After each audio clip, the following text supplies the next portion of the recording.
Dubai का ऐसा काला और घिनौना सच जिसे सुनकर आपके रोंगटे खड़े हो जाएंगे। दुबई का नाम सुनते ही हमारे दिमाग में ऊंची ऊंची बिल्डिंग्स, आलीशान बंगले, महंगी महंगी गाड़ियां और एक लग्जरी लाइफ के ही ख्याल आते हैं। आपने सोशल मीडिया पर दुबई की कई वीडियोस देखी होंगी जिसमें दिखाया जाता है कि दुबई में हर कोई अमीर है, हर व्यक्ति यहाँ खुलकर अपनी जिंदगी एंजॉय करता है। लोगों के पास पैसा और सोने की कोई कमी नहीं है। लोगों के घरों में टॉयलेट भी सोने के बने हैं। कई वीडियोस में खूबसूरत लड़कियां ही दिखाई जाती है, लेकिन असल में ये दुबई का पूरा सच नहीं है। दुबई की असली सच्चाई इससे बिल्कुल विपरीत है। दुबई में इतने गंदे काम होते हैं कि सुनकर ही आपका चेहरा शर्म से लाल हो जाएगा। दुबई की काली करतूतों के बारे में जानने के लिए बस आप वीडियो के आखिर तक हमारे साथ बने रहिए। दुबई की चकाचौंध भरी जिंदगी वाली वीडियोस देखकर हर किसी का मन करता है कि क्यों ना दुबई जाकर ही बसा जाए।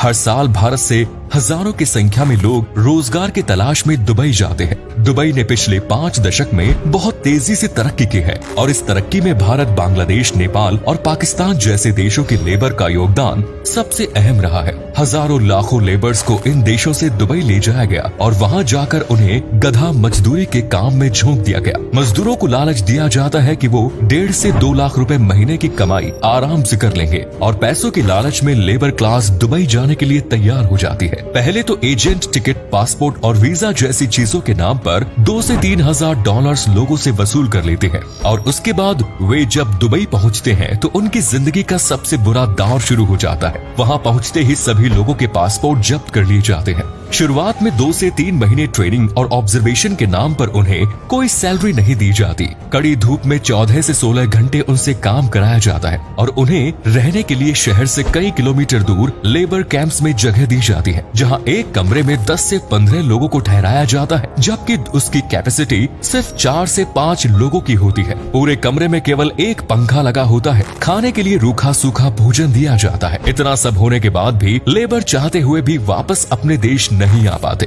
क्योंकि जो पैसा खर्च करके वे वहां पहुंचे हैं उस पैसे की भरपाई करना जरूरी है।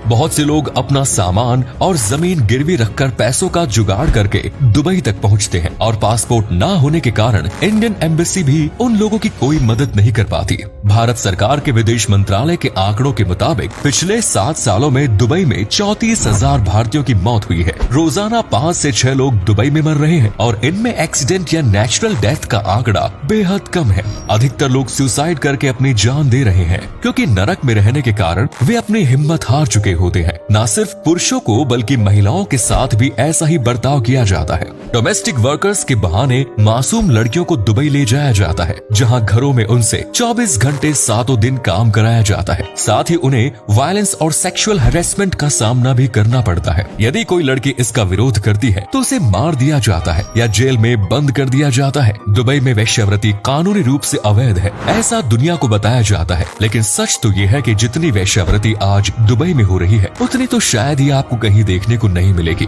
शाम ढलते ही यहाँ की रातें रंगीन होना शुरू हो जाती है। शेखों को रोजाना अपनी हवस शांत करने के लिए नई नई लड़कियों की जरूरत होती है। एस्कॉर्ट सर्विसेज के जरिए दुनिया के अलग अलग कोनों से महिलाओं को यहाँ लाया जाता है। शराब के नशे में चूर होकर शेख इन महिलाओं के साथ जो चाहे वो करते हैं। वो बदले में पैसा देकर महिलाओं की जुबान बंद कर दी जाती है। कई बॉलीवुड और हॉलीवुड एक्ट्रेसेस की डिमांड भी दुबई के शेख करते हैं और एक रात के लिए लाखों करोड़ों रुपए लुटाने के लिए भी तैयार रहते हैं।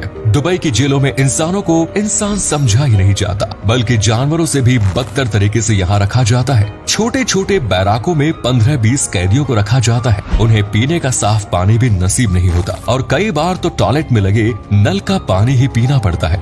खाना मिलने का यहाँ कोई भी फिक्स टाइम नहीं होता और खाने की क्वालिटी भी काफी घटिया होती है। कई बार सड़े हुए अनाज और सब्जियों से भोजन बनाकर कैदियों को परोस दिया जाता है। दुबई में एशिया और अफ्रीका से हजारों लाखों की संख्या में लोग नौकरी और मजदूरी के लिए जाते हैं, लेकिन वे मजदूर दुबई के कानूनों से अनजान होते हैं और छोटे से अपराध के लिए भी उन्हें कई साल जेल में बिताने पड़ते हैं। उन्हें कई तरह से यहाँ पर टॉर्चर किया जाता है। स्पोर्ट्स के नाम पर युवा कैदियों को उल्टा लटकाकर कोड़े और बेल्टों से मारा जाता है। दलील में वहाँ के अधिकारी कहते हैं कि ये उनकी ट्रेनिंग का एक हिस्सा है। संयुक्त अरब अमीरात के पूर्व प्रेसिडेंट मोहम्मद अल जाबी ने बताया था कि एक बार दुबई की जेल में 70 कैदियों को इतनी बुरी तरह मारा गया कि उनके परिवार वाले उन्हें पहचान भी नहीं पाए। जब आपके खुद के घर वाले आपको पहचानने से इनकार कर दे तो आप अंदाजा लगा सकते हैं कि कैदियों के साथ कैसा सलूक किया जाता होगा। दुबई की जेलों में कुरान की क्लास चलाई जाती है और कैदियों को जबरन ऐसी क्लासेस अटेंड करने के लिए कहा जाता है। महिलाओं के बैराक में रात को 10 बजे अंधेरा कर दिया जाता है। इसके बाद कोई भी महिला किसी से बात नहीं कर सकती और ना ही कहीं आ जा सकती है। दुबई आज पूरी दुनिया के लिए एक बड़ा खतरा बन रहा है। जिस तरह से ये प्रकृति और पर्यावरण के साथ खिलवाड़ कर रहा है, किसी भी समय महाप्रलय आ सकती है। दुबई में पीने का पानी साफ मौजूद नहीं है। डिसैलिनेशन प्रोसेस के जरिए यहाँ पानी को फिल्टर किया जाता है, जिसमें बड़ी मात्रा में कार्बन का उत्सर्जन होता है। समुद्र के ऊपर मानव निर्मित आइलैंड्स बनाए गए हैं, जिनके लिए समुद्र के तट से रेत को बाहर निकाला गया। इससे पूरा बैलेंस गड़बड़ा सकता है। दुबई में विकास इतनी तेजी से हुआ है कि यहाँ पर सीवेज ट्रीटमेंट सिस्टम आज तक ठीक तरह से डेवलप नहीं हो पाया। मानवाधिकारों का यहाँ पर जमकर उल्लंघन किया जाता है। न सिर्फ आम लोग बल्कि शाही परिवारों की महिलाएं भी यहाँ पीड़ित और त्रस्त हैं। शेख मोहम्मद बिन राशिद अल मखदूम दुबई के प्रिंस हैं और साल 2019 में उनकी छठी पत्नी हया अपने दोनों बच्चों को लेकर यहाँ से भाग गई थी। हया ने राशिद अल मखदूम पर घरेलू हिंसा जैसे कई आरोप लगाए। इसके बाद दोनों का तलाक हो गया। साल 2020 में राशिद अल मखदूम की बेटी लतीफा भारत के गोवा राज्य के पास गई थी। वो भी अपने पिता से परेशान होकर घर छोड़कर भागी थी। लतीफा ने बताया कि उसके पिता उसे जबरन घर में बंदी बनाकर रखना चाहते हैं। लेकिन सवाल ये आता है कि यदि दुबई में इतने सब गंदे काम होते हैं और ये देश इतना घिनौना है तो इसके बारे में लोगों को पता क्यों नहीं चल पाता और क्यों लोग दुबई जाने के लिए उतावले हुए रहते हैं। इसके पीछे का कारण है सेंट्रलाइज्ड कंट्रोल ऑन मीडिया।